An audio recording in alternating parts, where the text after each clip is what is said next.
히브리서 6장 1절에서 12절까지 말씀입니다. 한 절씩 교독해서 봉독하겠습니다. 그러므로 우리가 그리스도의 도의 초보를 버리고 죽은 행실을 회개함과 하나님께 대한 신앙과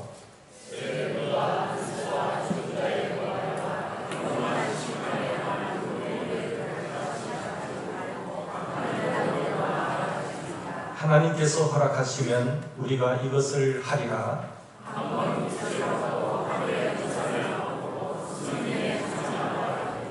하나님의 선한 말씀과 일세의 능력을 맛보고도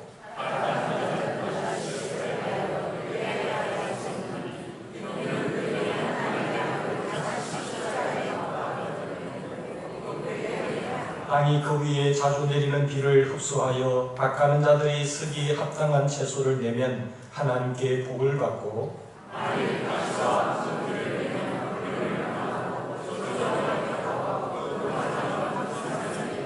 사랑하는 자들아, 우리가 이같이 말하나 너희에게는 이보다 더 좋은 것, 곧 구원에 속한 것이 있음을 확신하노라.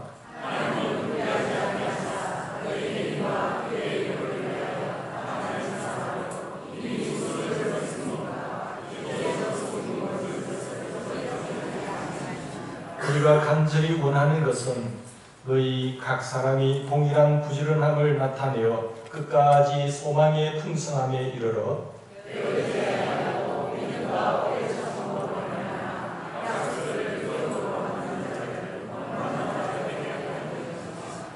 아멘. 교회에 잘 나오다가 안 나오는 교인들이 있습니다.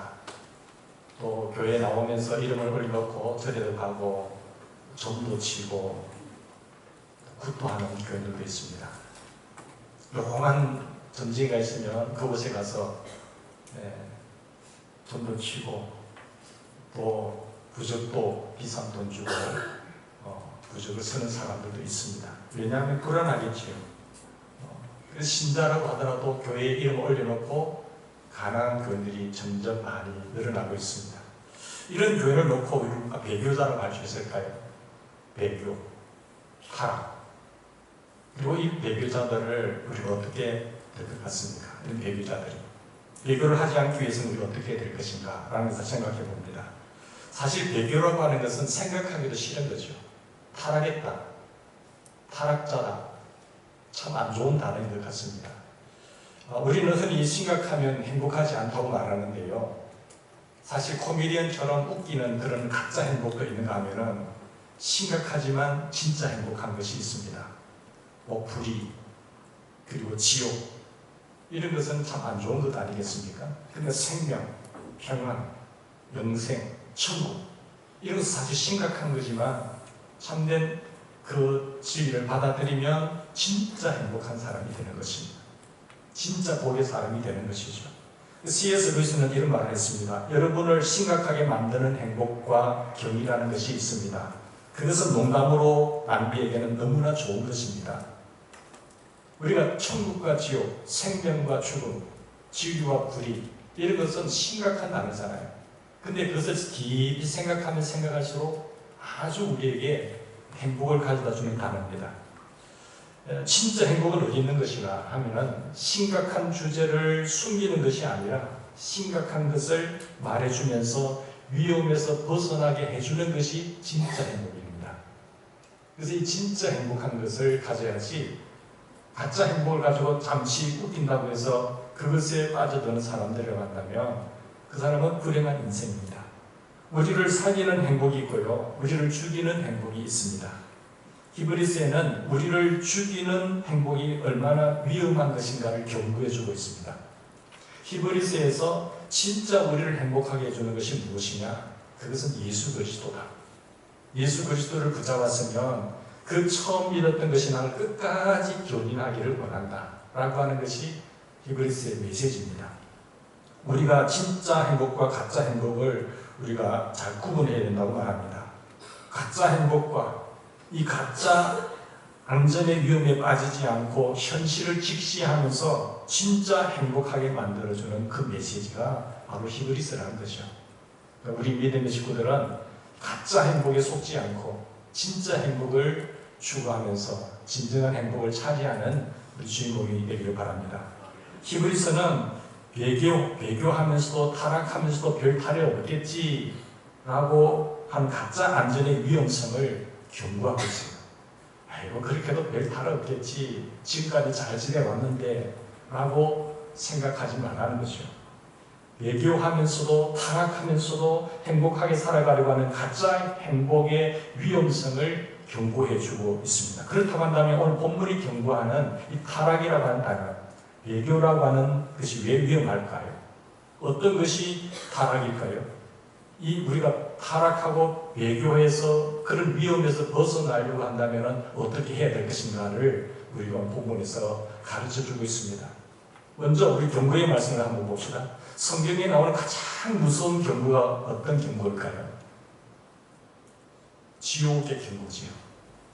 지옥 간다. 이 세상에 인간이 반드시 짚고 넘어가야 할 것이 이 지옥의 경고가 성경의 가장 무서운 경고입니다.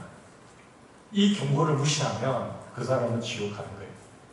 이 경고를 받아들이고 그러면 어떻게 지옥 가지 않을 수 있느냐, 그에 대한 질문을 던지고 경고를 받아들이고 바꾸면 그 사람은 천국 갑니다.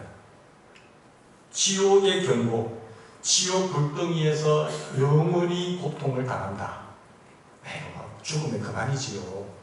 그렇게 생각할 수도 있지만 성경에서는 죽음이 끝이 아니라고 이야기합니다. 우리가 육신에서 영혼이 떠나면 영혼이 떠난과 동시에 육체는 아무런 감각이 없잖아요. 감정을 느낄 수 있습니까? 불에 태워도 찔러도 감각이 있습니까? 없잖아요. 영혼이 있을 때만 감각도 있고 슬픔도 있고 아프기도 하는 것이죠. 영혼이라고 하는 것은 부자의 나사렛 비유를 보면 부자가 그 지옥의 불도등에서 얼마나 큰 고통을 당하는지 알 수 있잖아요. 그러니까 이런 경고, 지옥의 이 불구덩이에 던져지지 않기를 원한다고 하는 이 하나님의 말씀을 우리는 새겨들어야 됩니다. 그러면 예수를 믿지 않으면 지옥에 간다는 경고가 있을 뿐만 아니라 성경의 경고 가운데 예수를 믿다가 배교해도 지옥에 간다라고 하는 이 경고가 또 두 번째 무서운 경고겠죠. 이 배교하지 말라는 거예요. 타락하지 말라는 거죠. 이 경고가 무서운 경고입니다. 그럼 이 배교라고 하는, 타락이라고 하는 이 경고가 있는데 4절에서 6절까지 이런 경고가 있어요. 한 번 빛을 받고 하늘의 은사를 받고 성령의 참여한 바가 되고 하나님의 선한 말씀과 내세의 능력을 맛보고도 타락한 자들, 즉 배교한 사람들, 배신한 사람들, 그죠? 다시 새롭게 하여 회개하게 할 수 없다고 했어요. 이는 그들이 하나님 아들을 다시 십자가에 못 박아 드러내놓고 욕되게 하는 거예요. 예수님의 첫 번째 십자가는 우리를 부족하기 위한 십자가예요. 근데 두 번째 우리가 십자가를 못 받는 것은 예수 그 십자가의 사건 구원인 것을 완전히 깡그리 무시하고, 그렇다고 회개하느냐, 회개도 하지 않고 십자가에 못 박아 드러내놓고 욕되게 하는 사람이다 라고 말을 하고 있죠. 이 배교라고 하는 것이 이게 무서운 거라는 거죠. 사실 배교라고 하지만 그 사람이 진짜 예수쟁일까요? 척인 거죠. 사실 보니까 아니라는 거죠. 그래서 본문에 해석상 난제가 있지만 진짜 신자의 배교를 말하는 것인지 가짜 신자의 배교를 말하는 것인지 그것과 같은가?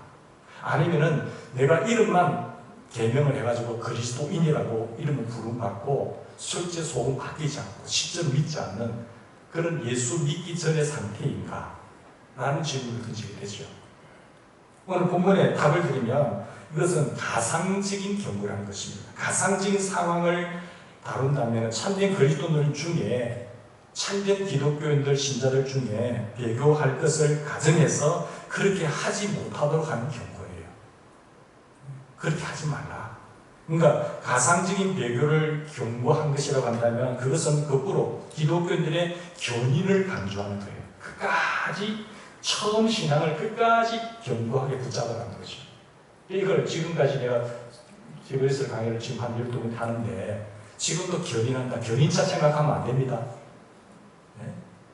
끝까지 견인하는 게 누가 남 이끌어가는 그 견인차가 아니고 끝까지 참고 견디는 걸 말하는 거예요. 내게 총칼이 들어오더라도 내게 어떠한 유혹이 있다고 하더라도 그것을 끝까지 참고 견디고 핍박이 있다고 하더라도 변질되지 않고 배교하지 않고 타락하지 않고 예수님만 바라보고 예수를 생각하고 그 천국을 바라보면서 달려가라는 것이에요. 여러분, 오늘 본문은 참된 그리스도인들의 가상적인 배교를 지금 경고하는 메시지인데 그 근거는 다음과 같은 것이죠.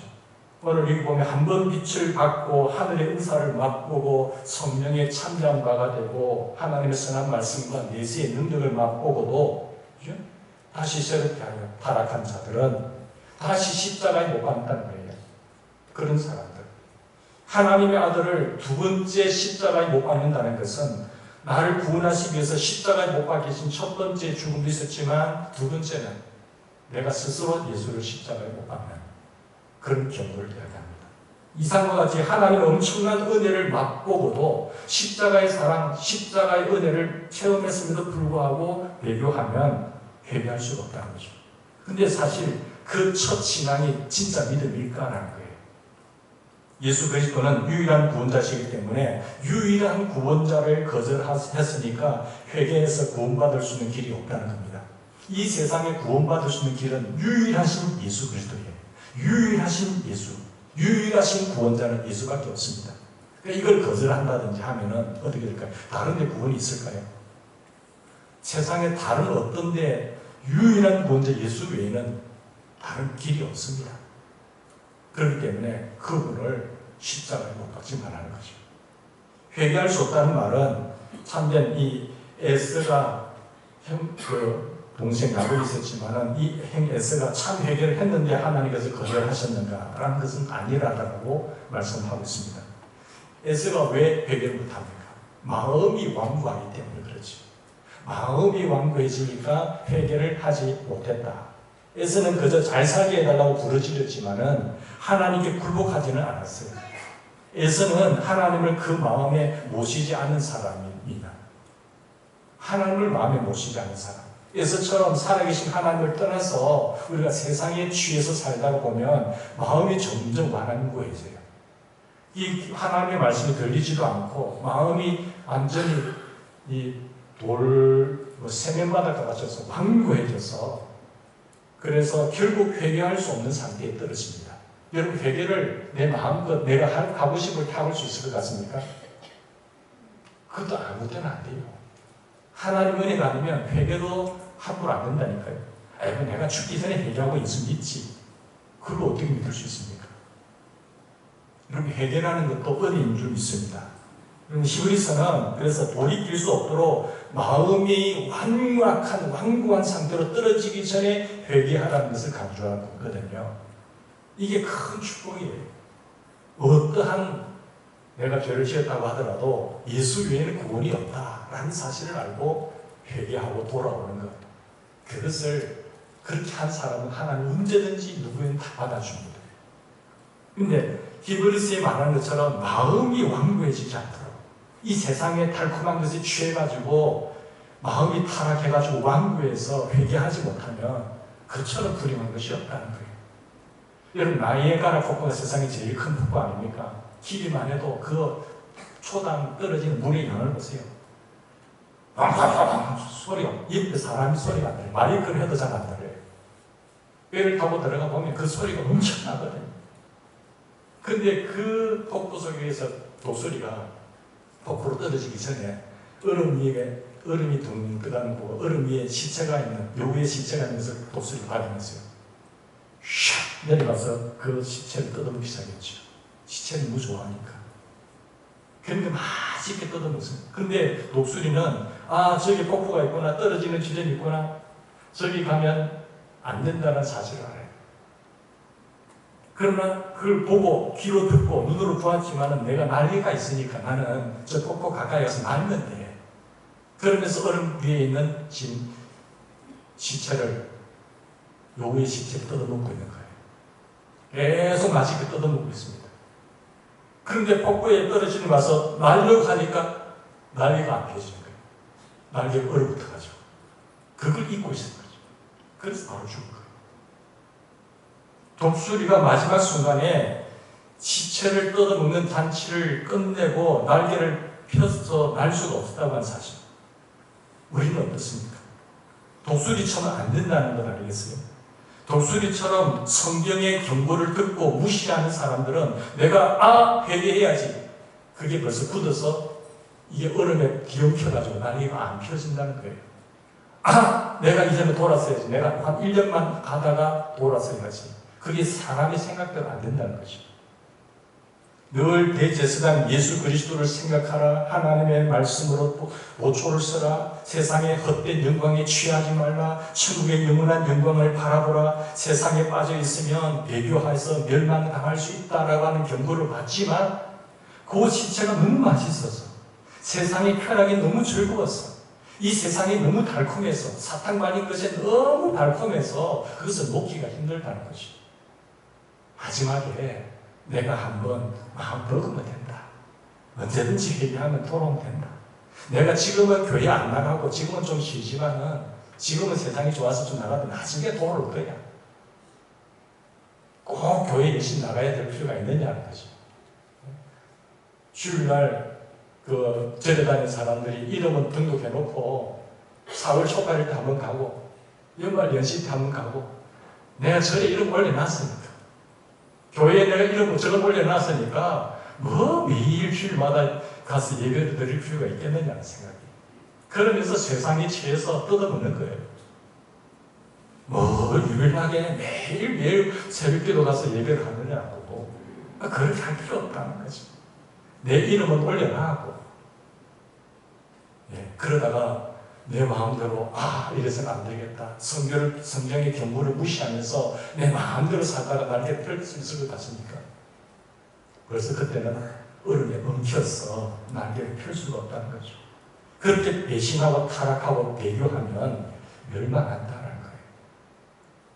권면과 경고를 무시하면 우리도 독수리처럼 될 수 있다는 걸 알겠습니까? 나는 날개가 있어. 언제든지 원하면 날아갈 수 있어. 이렇게 생각하고 세상의 허영의 시체를 뜯어먹는 일에 집중하다가 어느새 나도 모르게 타락해버려요. 배교와 멸망의 절벽에 떨어지고 만다는 것이죠. 여러분 회개하려고 해도요. 회개가 되지 않는 때가 오고 맙니다. 너무 마음이 완고해진 거예요. 너무 마음이 완고해져서 처음에는 양심이 있죠. 살아서 역사할 때는 이러면 안 되는데 이러면 안 되는데 이제는 마음이 완고해져서 아예 회개가 안 되는 거예요. 안나가 교인들이 가나안 교인들이 왜 많은 줄 아세요? 그러니까 너무 중독이 되어버려서 회개가 안 되는 것입니다. 날개가 이미 얼음에 엉켜 들어붙어 있어 날 수가 없는 것 아니겠습니까? 사실은 그 사람들은 처음부터 안 믿은 사람들이죠. 사실 우리가 간증하기 힘들지만 우리는 함부로 그 사람 그렇게 말할 수는 없어요. 하나님만 아시는 겁니다. 진짜가 있고요. 진짜 신자는 배교하지 않습니다. 또 배교했다가도 돌아옵니다. 회개하고 돌아와요. 근데 가짜는 아닙니다. 모양만 무늬만 교인이지 그건 축적이라는 거죠. 그러니까 가짜와 진짜 우리는 잘 구분이 안 되지만 하나님은 알고 계신다는 거죠. 진짜는요. 우리 신앙의 선배들 보면 내가 그 하늘의 세계를 알고 영원한 천국이 무엇인가를 알고 그 은혜를 알기 때문에 예수님을 두 번 십자가에 못 박지 않아요. 내가 영원히 지옥 갈 그 자리에 주님이 대신 죄가 없으시면서 십자가에 죽으심으로 나를 의인으로 칭해 주었는데 내가 어떻게 그분을 배신할 수 있습니까? 그래서 총칼이 도인다고 하더라도 환경이 좀 어렵다고 하더라도 배교하지 않죠. 내가 진짜 믿는데 세상이 더 좋다고 타락합니까?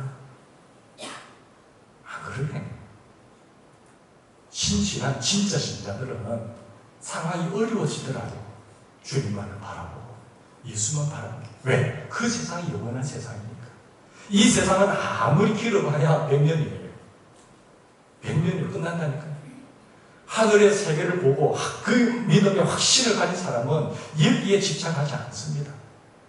학생들이 공부를 하는데 그 공부의 기간 시기에 조금 미래를 보면 10년, 20년 내다보더라도 그 시기에 게으름 피우고 데이트하고 장난칠 수 있습니까? 조금 멀리 보는 아이들은 열심히 그 시간에 공부하고 충실을 해요. 왜? 100% 그런 보장은 아니지만 대부분의 숫자가 이렇게 열심히 내가 주어진 일에 열심히 공부하면 그게 좀 편안해질 수 있다는 걸 알기 때문에 헛돈 짓 안 한다니까요.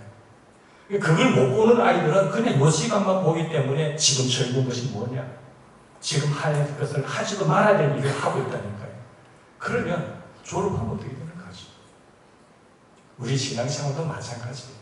우리의 영원한 본향은 이 땅이 아니라 하늘의 세계잖아요. 영원한 세상이잖아요. 그게 천국이냐 지옥이잖아요. 근데 여기에 취해가지고 이것이 다 있냐, 이 세상이 다 있냐, 여기에 취해서 죽은 시체나 뜯어먹으면서 즐긴다고 한다면 그 어리석은 사람이에요. 그 사람은 진짜 믿는 사람이 아니라니까요. 그걸 지금 이야기를 하고 있는 겁니다. 그러면서 더 본질적으로 말해주고 있습니다. 그러면서 하지 말아야 돼. 마음이 완고해지지 말고, 히브리서 주제가 뭔가 끝까지 견인해야 된다. 견인해야 된다. 내가 예수를 구주로 십자가에 달려 죽으심으로 말하면 그 피로 내가 죄상 받은 걸 믿느냐는 거예요. 예스. 그리고 그분이 부활하심으로 말하면 우리를 의인이라 칭해 것을 믿느냐는 것은 예스. 그리고 그분은 부활 승천하셔서 하늘보다 분이 계신 것을 믿느냐는 예, 믿습니다. 그리고 그분은 다시 오셔서 우리를 심판하신다는 것. 내가 먼저 갈 수도 있고 그분이 오실 때 그분이 심판하시는 것을 믿느냐는 거죠. 그걸 진정성 있게 믿으라는 거예요. 그냥 교회 이름만 올려놓았다고 해서 나는 이제 됐다, 나는 못 되신다니까 그렇게 속이지 말라는 거예요. 그러면서 하시는 구체적인 비유를 들고 있는데 그 비유가 뭔가 하면 지금 농사의 비유예요. 6절 7절의 말씀이에요. 이게 배교 경고를 더욱 강화시켜서 이야기하는데 6절 한번 보십시오. 7절 한번 보십시다. 7절 시작. 땅이 그 위에 자주 내리는 비를 흡수하여 깎아는 자들이 쓰기에 합당한 채소를 내면 하나님께 복을 받고, 만일 가시와 엉겅퀴를 내면 그림을 당하고 저주함에 가까워 그 마지막은 불사름이 되리라. 여기 보면 농사의 비유의 핵심이 뭡니까? 내가 땅을 사서 땅의 비를 계속해서 흡수해서 다 거름도 주고 애습을 했는데 그 땅이 아름다운 채소를 내고 열매를 내면 복을 받고, 그런데 그 땅에 내가 비를 내리고 거름도 주고 애를 쏟는데 가시 엉겅퀴를 내는 거다. 내 인생이 지금 열매를 맺는 인생이냐, 푸른 채소를 내는 인생이냐, 아니면 가시 엉겅퀴가 맺히는 인생이냐. 하나님의 말씀은 담비와 같습니다. 하나님의 말씀을 계속해서 받아 먹으면서 영적인 도덕적 열매를 맺고 있는지, 아니면 엉겅퀴를 내고 있는지, 하나님의 말씀으로 선악을 구분해서 도덕적인 열매가 맺히는지, 아니면 배교와 멸망의 가시 엉겅퀴를 내고 있는지, 이것이 문제 아닙니까? 오늘 저와 여러분 인생에 내는 열매가 뭡니까? 하나님의 말씀에 단비가 내면서 그것 중에서 내 땅이 황폐해서 내는 것은 엉겅퀴의 어떤 가시 엉겅퀴인지, 아니면 아름다운 채소와 열매가 있는지, 그걸 한번 살펴보라는 거예요. 여기서 시편 기자는 자연으로부터 예정을 들어서 배교하는 자들의 부자연스러움과 하나님의 심판의 합리성을, 즉 새로운 회개의 불가능성을 보여주고 있는 거죠. 신자들이 가진 특권을 바로 사용하지 못한 결과가 어떻게 됩니까? 신자들의 놀라운 그 특권이 있는데 그것을 바로 사용하지 못한 결과는 생산을 못하는 땅이 된다는 거예요. 하늘에 아름다운 비가 내리고 단비가 내리고 땅이 거름이 좋으신데도 불구하고 그 땅에 열매가 없다는 거예요. 그럼 버림받은 것 같다라고 말하죠. 땅이 비를 잘 흡수하여서 풍성한 수확을 올리면 하나님께 복을 받지만, 그렇지 못하면 그 땅은 저주받아서 무가치한 것이 된다. 그리고 그 엉겅퀴를 가시 엉겅퀴를 모아서 불을 사른다 이야기하고 있잖아요. 그러니까 우리가 인생을 살아가는 데서 심각하게 생각을 해서 하는 거죠. 그냥 대충 남이 믿으니까 우리가 믿고 예수 믿으라고 하니까 믿어서 이름을 등록해놓고 내 마음대로 여전히 주인이 되어서 내가 주인이 되어서 살아가는 인생이냐, 아니면 정말로 주님은 그리스도입니다, 살아계신 하나님입니다 라고 고백하는 인생인지. 여기서 우리가 만일 본문에 보면 우리 그리스도인들이 열매 못 맺는 땅과 같이 되면 어떻게 된다고요? 버림을 받을 것이라는 경고의 말씀이에요. 버림을 받을 것이다. 뭐 믿는데 버리겠습니까? 처음부터 안 믿었겠죠. 근데 참된 기독교인들의 이 배교를 경고하는 것이라고 한다면, 참된 기독교인들이 이렇게 배교하는 경우가 있을까? 앞으로도 있을까? 제가 아까 말씀드린 것 같이 진짜 그리스도인이라고 한다면 절대로 배교하지 않습니다. 배신하지 않아요. 내가 주님의 은혜가 어떤 것인가를 알고 지금까지 살아온 주님의 은혜인 것을 아는데 내가 어떻게 그분을 배신합니까? 어떻게 타락을 합니까? 그것도 이 잠깐 있다가 머물있다 인생 가야 될 인생인데 뭐 이게 좋다고 여기에 지내면서 그 본향을 놓쳐버리고 이 땅에 내가 마음껏 속아서 사탄에게 죽으면서 인생의 육체를 위해서 살겠습니까? 진짜는 그렇게 안 한다니까요. 그 행실이 죽은 행실이냐, 그 참된 믿음이 있다고 한다면 그런 어떤 죽은 행실이 나오지 않는다는 것을 이야기하고 있는 거예요. 그리고 만약에 그렇게 해서 잠시 교회를 떠났다고 하더라도 반드시 회개하고 돌아옵니다. 아멘? 네, 반드시 돌아와요. 그렇지 않으면 그 사람은 처음부터 진정성이 없는 믿음, 모양만 그리스도인이라고 한 것이죠. 여러분, 이 성경에서 지금 왜 이런 경고를 하고 있을까요? 경고를. 지옥이라고 하는 것이 첫 번째 경고라고 한다면, 제일 무서운 경고라고 한다면, 왜 이렇게 사람들이 예수를 믿는 척 하다가 타락하고 배교하는가? 가상적으로 하지만, 왜 이런 경고를 할까요? 그것은 배교와 멸망을 경고하는 것은 인간의 책임 면에서 그렇다는 거예요. 우리가 예수를 믿는 것은 전적인 100% 하나님 은혜입니다. 우리 행위에서 난 것 아니잖아요. 하나님의 전적인 은혜라고 한다고 한다면 구원받은 우리가 이 세상을 살아가는 데 있어서는 100% 은혜와 플러스 100% 인간의 책임입니다. 우리가 이 땅을 살아가는 구원받은 자로 살아가는 삶에 있어서 인간의 책임을 놓치시면 안 돼요. 하나님 은혜니까 나는 아무것도 안 하고 입만 쫙 벌리고 있으면 하나님 은혜를 주시고 하나님의 은혜로 사는 것이 우리 인간은 절대로 아무거나 노력할 필요가 없어요 하면서 가만히 한번 있어 보세요. 굶어 죽어요. 구원받은 우리로서 이 세상을 살아가는 데 있어서는 내가 생명 다하는 날까지 하나님의 은혜 속에서 인간의 책임을 절대 무시하면 안 된다. 그게 믿음을 통한 결과의 행동이 이런 뭡니까? 인간의 행동이라는 것이. 그래서 우리는 하나님은 우리 안에서 행하시는 일은 하나님이세요. 너희로 소원을 두고 하나님의 것을 행하게 하시잖아요.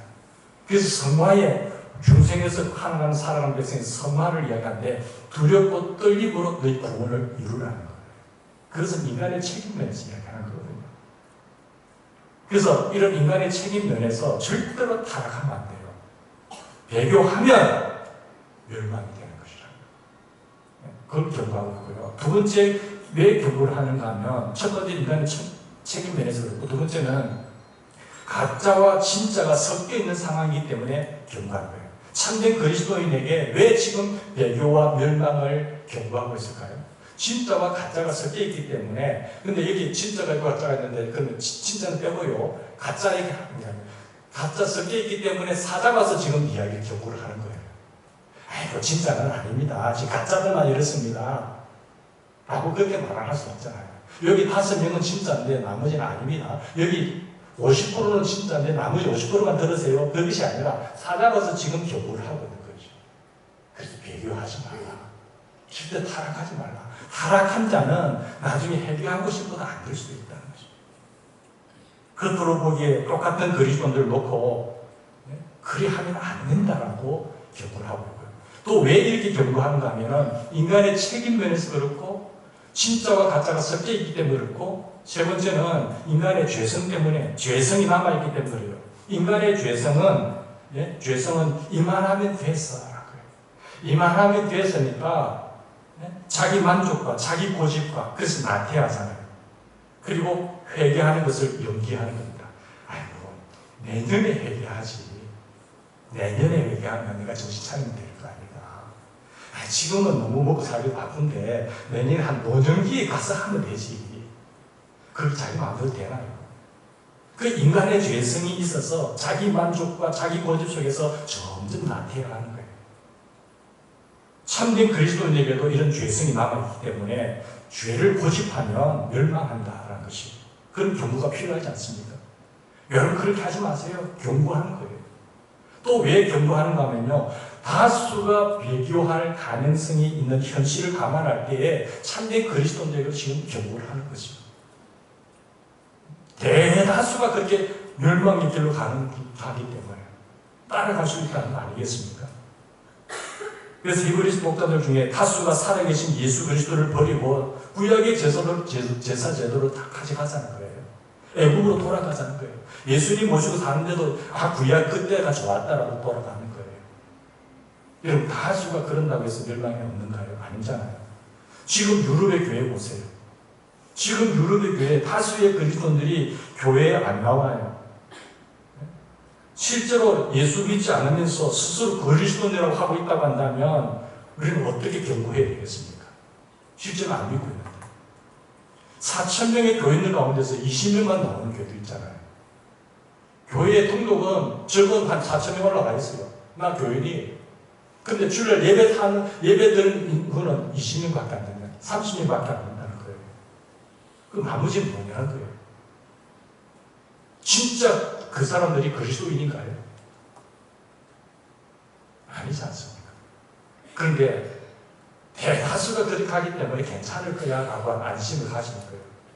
그것을 위해서 경고를 하는 겁니다.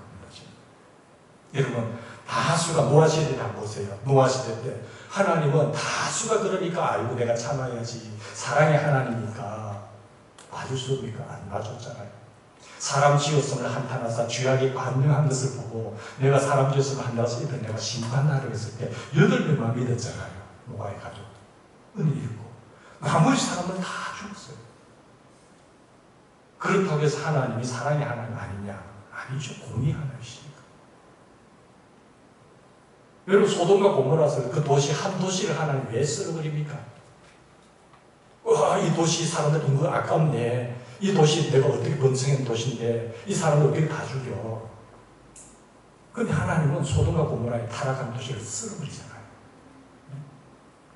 그러니까 숫자에 많고 적음에 있는 것이 아니라 다수가 멸망의 길을 간다고 하더라도 그 넓은 길이지만 그 멸망의 길이에요. 좁은 길을 생명의 길로 가셔야 우리가 구원의 길이고 생명의 길이고 천국의 길이라는 거예요. 그러니까 다수를 바라보고 방심할 수 있으니까 경고를 하는 거예요. 너희들은 절대 타락하지 마. 배신하지 말고 배교하지 마라. 사람의 관계에 있어서도 배신하면 안 되잖아요. 그런데 어떻게 영적인 우리 구세주를 배신합니까? 세상이 좋아서. 그것도 마귀의 게임에 속아가지고. 그렇게 하지 말아요. 참된 그리스도인에게 이 배교와 타락과 멸망의 경고를 한 것은 한마디로 말하면 이 배신하는 것이 배교가 얼마나 엄청난 죄인 것인가를 보여준 거예요. 그 배교의 죄는 엄청난 거예요. 그거는 지옥 예수 믿지 않는 것과 똑같은 거죠. 그래서 그 배교로부터 타락으로부터 보호하기 위해서 지금 경고를 하고 있는 거예요. 다시 말해서 예수 그리스도를 끝까지 믿는 거예요. 끝까지 견인하는 겁니다. 마음이 완괴지지 않고 내가 정한이 여기지 않고 하나님 말씀 그대로 받아들여서 끝까지 견인하는 거예요. 죽을 때까지. 내가 하나님 부르시는 그날까지 가는 거예요. 아이고 목사님 나 지금 나이가 많이 들었어요. 뭐 나이가 많이 들었습니까? 나는 은퇴했는데요. 그 은퇴하면 안 해도 됩니까? 하나님 부르셔야 은퇴지. 그리고 우리 신앙을 처신앙을 절대로 나태하고 게을리 하지 말라는 거예요. 주님 앞에서는 그날까지 끝까지 예수님을 바라고 믿고 나가야 된다는 것을 이야기하는 겁니다. 여러분이 사는 마을에 절벽이 있다고 합시다. 근데 이런 절벽이 있는데 절벽을 가면 떨어져 죽잖아요. 근데 내 자녀가 있는데 그 내 자녀에게 물론 보디가드가 있어서 뭐 열심히 보호해 주겠지만 보디가드 있고 지켜준다고 해서 야 너희들 가서 뭐 즐겁게 절벽 가까이서 놀아라. 그렇게 말할 부모가 어디 있겠습니까? 야 너희는 다른 아이 친구들 가더라도 너는 절대로 절벽 가까이 가면 안 돼. 절벽 가면 너는 떨어져 죽어. 그렇게 경고하지 않겠습니까? 너는 보디가드가 많으니까 절벽에 적당하게 가서 친구가 올려주고 괜찮다. 그렇게 할 부모가 어디 있겠습니까? 그런데 경고를 무시하고 방심하고 게으르면 절벽으로 가게 됩니다. 절벽으로 가게 됩니다. 부모는 자녀들이 그런 습성을 잘 알고 있기 때문에 절벽으로 가끔 가봐도 괜찮다. 가끔 심심할 때는 한번 가서 한번 보고 와라. 그렇게 말할 부모는 아무도 없다는 거 아니겠습니까? 절벽에 가까이 가더라도 떨어지지 않으면 돼. 괜찮아. 그렇게 말할 필요 없지요. 절대 절벽으로 가지 못하도록 단호하게 경고하는 것과 같이 하나님의 사람들에게, 진짜 그리스도인들에게 경고하고 있는 거죠. 근데 좋은 코치라고 한다면요, 훈련 안 하고 놀아도 괜찮아? 적당하게 놀면서 적당하게 훈련하면 메달을 따게 돼 있어라고 말하는 코치가 어디 있겠습니까? 좋은 코치는 절대로 나태하고 우승한다는 거짓된 확신을 주지 않습니다. 그는 좋은 코치가 아니에요. 나쁜 목사는 괜찮습니다. 아이고, 뭐, 바쁘신데, 그렇게 말하는 목사는 진짜 목사가 아니죠. 하나님의 말씀을 그대로 전하는 거죠. 듣기 싫어도 하나님의 말씀이면 바로 증거해주는 그 목사가 진짜 목사잖아요. 사탄 받아가지고 괜찮습니다. 이거 적당하게 하세요. 돈 받았으니까. 그럼 그 잠깐은 위로가 되겠지만 그의 영혼이 나태해져 간다는 거예요. 그 나태함이 계속 반복되면 마음이 완고해져 버려요. 처음에 양심의 찔림을 받지만 나중에는 전혀 불감각해진다는 거예요. 게을러서 훈련을 무시하는 선수에게 코치가 그래도 괜찮아라고 하면 어떻게 되겠습니까? 100점 100패 아니겠습니까? 게으르더라도 그렇게 하면 안 돼. 일어나. 기사. 나가. 늦게 놓으면 오리발 띵띵이 돌리고. 이렇게 훈련을 강도를 시켜야 그들이 승리할 수 있다는 거 아니겠습니까? 영적인 코치도 마찬가지거든요. 여러분이 신앙훈련을 하든지 안 하든지 상관없이 여러분들은 영적 트로피를 받을 것입니다. 생명의 멸류관, 영광의 멸류관, 이런 것을 다 받아 누릴 것입니다라고 거짓말 하지 말라는 거예요. 내가 속히 오리니 보라줄 내가 상이 있어. 각 사람 일한 대로 갚아주겠다고 하는 하나님의 정확한 심판에 남아있음에도 불구하고 구원만 받으면 됩니다. 그렇게 해도 괜찮습니다라고 그렇게 가르치는 영적인 코치가 있다고 한다면 그 나쁜 사람 아니겠어요? 하나님 그렇게 말씀하지도 않았는데. 진짜 코치라고 한다면 이런 식의 가짜 확신을 심어주면 안 됩니다. 어떻게 살든 상관없이 하나님께서 천국에 들어가게 해주실 것이라고 하는 이 가짜 확신을 심어줘서 영적 나태함의 손을 긁고 세상에 취하게 만들어버리고 사탄의 밥이 되어버리고 살아가는 무기력한 기독교인들이 너무 많잖아요. 오직 추구하는 것은 복인데 복을 다 받아버렸어요. 복을 받고 보니까 주님 필요 없고 세상에 너무 살기 좋다는 거예요. 우리가 다른 사람들도 경고해야 되지만요, 자기 자신에게도 경고를 해야 돼요. 자기 자신에게도. 우리 자신도 영적으로 나태하지 않고 배교의 절벽에 떨어질 수 있다. 나도 배교의 절벽에 떨어질 수 있다. 그러면서 자기 각성을 일어나야 돼요. 하나님 죄송합니다. 하나님 정말 죄송합니다. 하나님 주신 선물을 가지고 내가 이 세상 사람들이 다 이걸 없이는 못 산다고 해서 나도 이렇게 취해버렸습니다. 주님 용서해주세요. 정신을 차고 돌아와야 돼요. 사랑하는 여러분, 배교와 이 멸망의 경고가 이렇게 무서운 것이라고 한다면 우리가 어떻게 됩니까?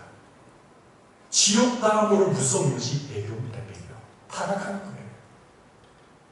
우리가 이 배교와 멸망의 경고를 우리에게 어떻게 적용해야 됩니까? 이 같은 큰 구원에서 떨어지지 않기 위해서 어떻게 됩니까? 즉 배교하지 않으려면 어떻게 되죠? 오늘 본문에 보니까 1절 보면 뭐라고 했습니까? 초보에서 벗어나라는 거예요. 초보에서. 그 초보에서 벗어나라.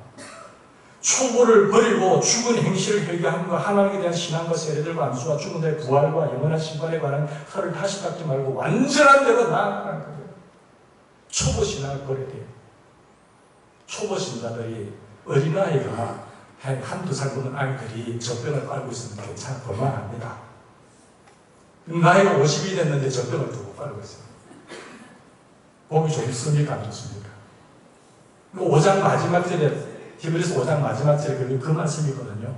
너 영적인 언제 초보 신앙을 갖게 전복이 신자가 되느냐? 단단한 음식을 먹을 수 있는 성인이 돼야 되지 않겠냐? 나이는 성인인데 아직도 젖병을 깔고 있습니다. 그냥 달콤한 소리 해야 즐겁고 조금 어려운 말씀을 전하면 그게 듣기 싫고 씹기가 싫답니다. 아니 목사님 이빨이 다 빠졌는데요. 죽 주세요. 안 되잖아요. 단단한 음식을 씹어줄 수 있는 연수가 되었다고 한다면 그런 성숙한 신앙자가 되어야 하는 거예요.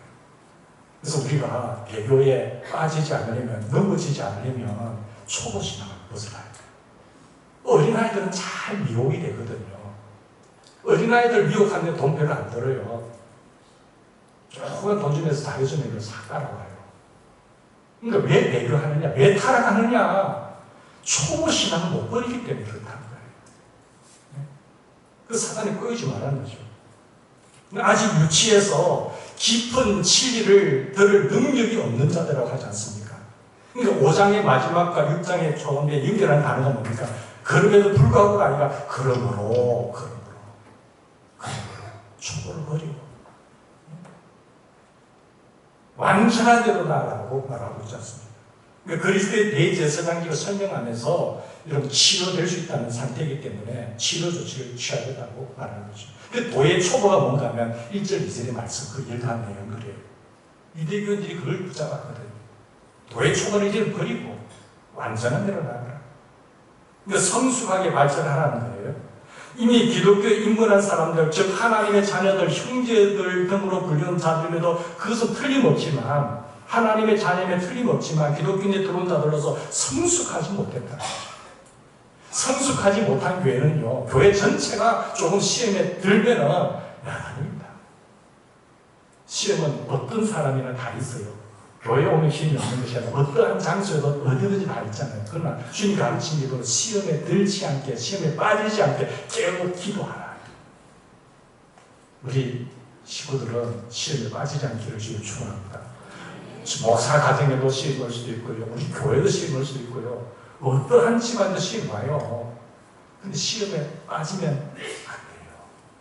왜 시험에 빠지느냐? 깨어 기도하지 않기 때문에. 우리가 한글을 익히기 위해서 가나다서만 알면 다 한글 아니지 않습니까? 한글도 공부하는데 문법도 있고 많잖아요. 중국에서 사업하시는 분들 보면 중국 말만 한다고 되는 것도 아니고 중국과 중국 사람들을 잘 모르고 사업을 하면 거의 다 실패한다고 해요. 다 투자해놓고 빈수는 나가야 된다고 하지 않습니까? 신앙생활을 하는데 지금 마귀가 없으면 모르지만 마귀가 지금 우는 사자같이 성격을 찾고 있지 않습니까? 그런데 초보신앙을 안 버리고 가난한 말만 한다고 해서 한다면은 그 사업 다 틀어먹는 것 아니겠어요? 신자들이 성숙하기 위해서는 기초적인 지식을 뒤로 하고 성숙을 향해서 나아가야 한다라고 지금 이야기하는 거예요. 유대교로 다시 돌아갈 위험이 얼마나 크다는 것을 간파하고 완전한 대로 나아가라 이렇게 말씀을 하고 있습니다. 그러면서 하신 말씀 뭡니까? 우리가 이 배교에 빠지지 않으려면, 타락하지 않으려면 그리스도의 초보를 버리고 성숙하게 발전하면서 은혜로 발전해야 돼요. 은혜로. 여기 보면 하나님께 의존해서 해야 되겠다는 전적 하나님 의존의 표현을 여기 쓰고 있습니다. 그러니까 히브리서 독자들이 배교의 위험에 빠진 것은, 이렇게 타락하게 된 것은 초보에 매여서 발전하지 못하기 때문이거든요. 발전하지 않으면 어떻게 됩니까? 점점 발전해야 되는데 발전하지 않으면 퇴보해요. 근육이 있으면 나이들 흘러간다면 근육이 다 망가져버려요. 훈련을 하고 육체적인 것도 근육을 자꾸 만들어 가야 되는데 가만히 있으면 퇴보하는 거죠. 애를 쓰지 않으면 기술도 다 점점 기억력 상실되고 나중에 치매도 오게 되잖아요. 육체도 마찬가지예요. 그러니까 퇴보하다 보면 배교한다고 합니다. 약해지니까. 우리는 조금 아는 것으로 만족하지 말고 계속해서 배우고 확신한 일에 거주해야 됩니다. 발전하는 것이 배교를 막는, 타락하는 것은 위험을 막는 거예요. 그리고 9절 말씀 뭐라고 말합니까? 확실한 최종 희망을 가지고 그 희망, 사랑하는 자들아 우리가 이같이 말하나 너에게는 이보다 더 좋은 것 구원에 속한 것이 있음을 확신하라. 이 구원이, 이 같은 큰 구원이 우리에게 있다는 것을 확신을 가지고 나가는 거죠. 그러면서 경계의 메시지를 하고 있습니다. 냉엄한 배교 경계의 경고를 이야기하고 난 뒤에 사랑의 영원한 그것을 말하면서 내가 11절 보세요. 우리가 간절히 원한다. 이보다 더 좋은 것은 6장 4절에서 8절까지의 상태 배교에 빠져 있지 않는 말이죠. 이런 상태의 배교에 빠지지 않는 우리에게 이보다 더 좋은 것이 있다. 이 배교에 빠지지 않으면 더 좋은 구원이 우리를 기다리고 있다는 확신이죠. 그들이 참된 신자들이다. 이 배교에 빠지지 않는, 타락하지 않는 자들이 참된 신자들이고 거룩한 열매를 일부 맺고 있다고 확신을 주고 있는 거죠. 그렇게 칭찬하는 거예요. 사실 전체 석상에서 칭찬하는 것도 좋지만 제가 잘 안 해요. 칭찬, 전체 석상에서 개인을 칭찬해버리면요, 그 사람이 뜨잖아요. 그럼 그 사람 죽습니다. 제가 그걸 경험했거든요.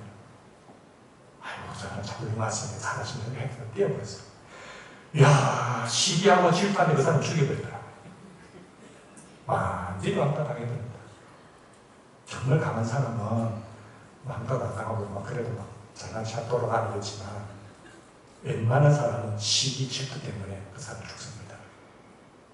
그래서 칭찬을 제가 개인적으로 못해요. 이야, 집사님 참 예쁘시네. 우리 송 집사님 너무 열심히 하고 착실하시고 어떤 시련 속에서도 잘 견뎌냅니다. 멋있는 화관도 하시고. 제가 이렇게 해보세요. 저 송 집사죠. 목사님하고 무슨 관계야? 그 시기하고 실패하는 송 집사님 못 쓰고 다른 게 가야 됩니다. 여러분들은 여기서 한 제가 목사 한마디 해주려고 하겠죠. 여러분을 생각해서 잘하네요.